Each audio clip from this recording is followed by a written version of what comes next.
Hello friends, তোমরা সবাই কেমন আছো? আশা করি তোমরা সবাই অনেক ভালো আছো। আমিও খুব ভালো আছি। এখন বাজে ভোর 4টে আর আমরা চলে গেছিলাম স্টেশনে। দেখো, শিয়ালদার স্টেশনেও চলে এসেছি।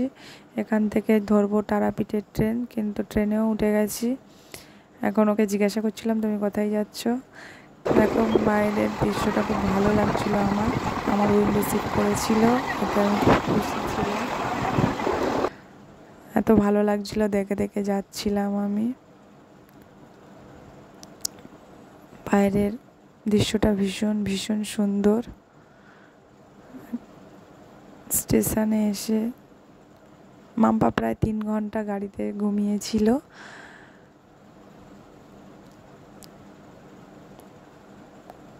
গান করছিল, খুব সুন্দর গান করছিল, বাউল গান। আশা করি আমাদের এদিকে খুব একটা দেখতেই পাওয়া যায় না, কিন্তু ওখানে গিয়ে দেখলাম যে বাউল গান করছিল, ভীষণ সুন্দর গান করছিল।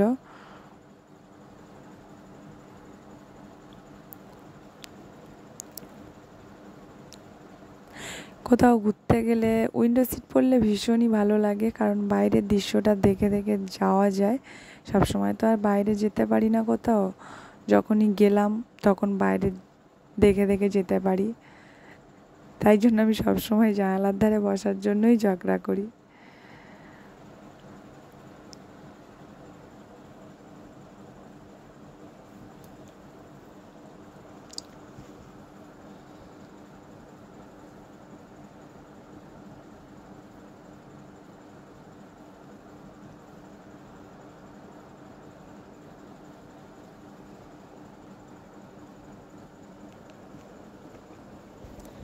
এই ট্রেনগুলো এতটাই স্পিডে যায় যে খুব ভালো লাগে।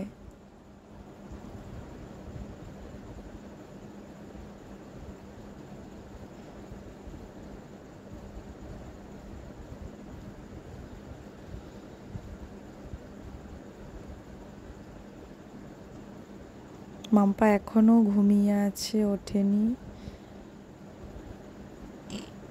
আমি দরজার কাছে গিয়ে দাঁড়িয়েছিলাম, প্রচণ্ড হয়। তারপর আমরা নেমে গেলাম তারাপীঠ স্টেশনে। দেখো, সবাই একটু রেস্ট নিয়ে নিচ্ছিল, কারণ অনেকক্ষণ বসেছিল তো। মাম্পা ফুল তুলছিল, মাম্পা আর ওর দিদিভাই।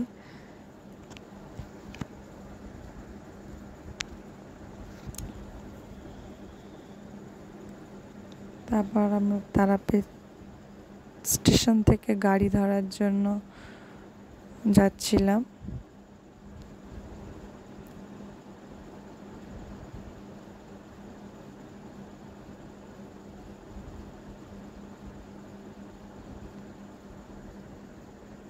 আমরা টোটোতে উঠে গেছি।